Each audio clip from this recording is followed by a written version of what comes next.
Hello and welcome back. Going to be taking a look at Forza 4 and configuring with the GIMX USB device for use with simucube and whatever else you have, which could be any configuration, to be honest. Just so you know, I've used the same wheel here now. This is a simucube 20 Newton meter with Biss-c encoder. I was using Fanatec V3 inverted pedals. I've now changed to the Heusinkveld Sim Sprint pedals, all of which I have still managed to get to work with Forza using the GIMX adapter. So for the price, which was about 30 quid, it's been a great little device. You know, it's helped me work with Forza. It's helped me get things like this working in with WRC7, which I've used now and again. It's not perfect in WRC7 by a long shot, but at least I can get in and play the game if I wish. But really, this is more about getting it to work with Forza. This is the game that everybody is talking about. And yes, there's sim racers out there who enjoy their serious games, and there's guys out there who want to be able to play any game they can get their hands on. I'm one included. I don't claim to be an all singing, all dancing sim racing guy.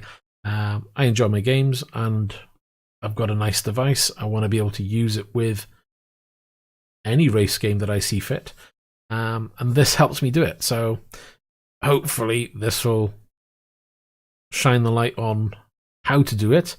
And for those who want to follow suit and want to have a try, hopefully this configuration video will kind of make it a little bit easier for you and help you get it set up. Ultimately, at the end of the day, with any force feedback settings, with any configuration, a lot of it's going to be personal preference. So hopefully this gives you a good starting point to get into it and tweak and, get what you want out of the settings and the games and whatever. So moving straight in, what I've done here, we've opened the main software for configuring, just so you can have a quick look. So you can almost copy these to give you an idea of what you need to be programming in. And again, to do so, you would select on the line of text that you want, highlight it, and then click Modify, then click Auto Detect, making sure you've clicked the right option, whether it be axis up and down or button, and then add in the line, save it, moving down to the next one. So my shifters are here, 1, 2, 3, 4, and 5, and 6 for my shifter. My shifter is recognized as a G-Shock device. The SNES controller here is my truck shifter, which I was using for reverse. My truck shifter is no longer here at the moment because it's sent off for repair. The rest of it, though, is straightforward configuration, which I've hardly messed with, to be honest. I've programmed in literally the basics. Apart from, again, line 33 here, we've gone for my sim handbrake that I've got. And again, it's programmed in on the R2. And all we did, again, highlight the line, click Modify. This one, though, has got to work on an axis up. Try it on the axis down, and you'll have your handbrake on locked up all the time. So again, auto detect, do that, and then add, save it to here, job done. For the pedals and steering, you've got to go over to axis. Once you're there, again, make sure you're on the axis, click auto detect, move your wheel, it'll list in here, add it in. It may ask for configuration profile or setup, follow the on-screen prompts. Do the same then for your brake, your gas, your clutch, and that'll all program in. Once that's done, save your profile, so file save. You can then load the launcher. So you want GIMX adapter and the output. Choose your COM port, that will vary depending on where you've plugged it in. Mine's COM port 4. Use physical devices. Choose the config name that you've made. Messages I put to none, mouse capture to off, and then I click start. And when you click start, it comes down to this screen, which then confirms what's going on. So you may get a couple of warnings, don't worry about them. It's when these lines turn to red. If you get red by here, that usually means that something's messed up and it's just not going to work.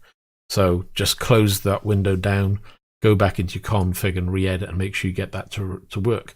Once you've done that, though, you should then be able to go into taskbar, right click, and get your Logitech profiler open. You're going to need to do that, and you need to make sure you get this piece of software installed before you do all of this. So it's a big step there. But what you remember to do is come into options, go to global devices, and have a look at these settings. Make sure the first 4 are set to 100%. You can choose enable center spring on and off and see how you fare with that. I left it on, seems to be fine for me. Steering wheel settings here, the report combined pedals. For me, it was defaulted to on. I turned it off, otherwise my pedals were all reversed and backwards, so yeah, I couldn't drive with that at all. So untick it and use the pedals as normal then, and off you go. So that's the only thing really you have to check in the Logitech Profiler. Once you've done that, then it is literally open the game, and you're in the game here. We'll come out a second. So you want to scroll in to wheel. What I would suggest is to leave the Logitech G27 profile alone. Do not touch, do not edit. Any changes you need to do in the GIMX software itself. I had a hard time when I tried to edit it here, and I just couldn't get the configuration back to where it was, and I went around in circles I don't know how long until I decided to uninstall and reinstall the game and start afresh. Since then, I've learnt not to touch the profile here, and it tends to work perfectly fine as long as you do the adjustments in the GIMX unit software itself. Where you can change the settings, though, is click on Advance and just set here. So again, we've gone for standard invert force feedback is off. Steering axis inside and outside is 0 and 100. Steering linearity 50. Acceleration inside is 0, outside is 100. Deceleration inside is 0, outside is 100. Clutch inside is 40, outside is 90. But again, I'm going to be playing with that because I've got a new set of pedals, so I may need to, adjust that accordingly. E-brake inside is 5, outside is 100. And again, personal preference, but I put a little bit of a dead zone so I can rest my hand on the brake if I need to. Vibration is 20. Force feedback scale is 55. Center spring scale is 10. Wheel damperness scale is 10. Force feedback understeer is 10. Force feedback minimum force is 50. And steering sensitivity is 100. So that basically gives you an overview of the settings for the game. I'll go back to the simucube software. This is what I use. I use 2 profiles. I've got a drift profile and a standard profile. Standard I just use for any driving other than drifting. If I want to do particularly drifting, I mean, I can use either for the drifting, but what I've done is put a lot more weight into the wheel and a lot more feedback into the wheel when it comes to racing. But some cars do prefer a lighter wheel. Maybe you want to be able to spin that wheel around to catch slides or whatever. So sometimes swapping to the drift one may be better for you. The good news is you can tab out of the game pretty easily. It's not going to wreck your game. You can change the profile, come back, and you can carry on driving with the new profile. I've done that numerous times in the game. No issues doing that whatsoever. But again, just to go over the settings, if I go for the standard driving, all done on a 900 wheel, and again, low overall strength, reconstruction filter, damper, friction, that's all we're changing there. And again, Forza 4 drift setting, again 900 wheel, 20 on the power, 5 for the reconstruction, unlimited torque, filter disabled, and the only change then is dampening at 0.10, friction 0, inertia 0. That is it.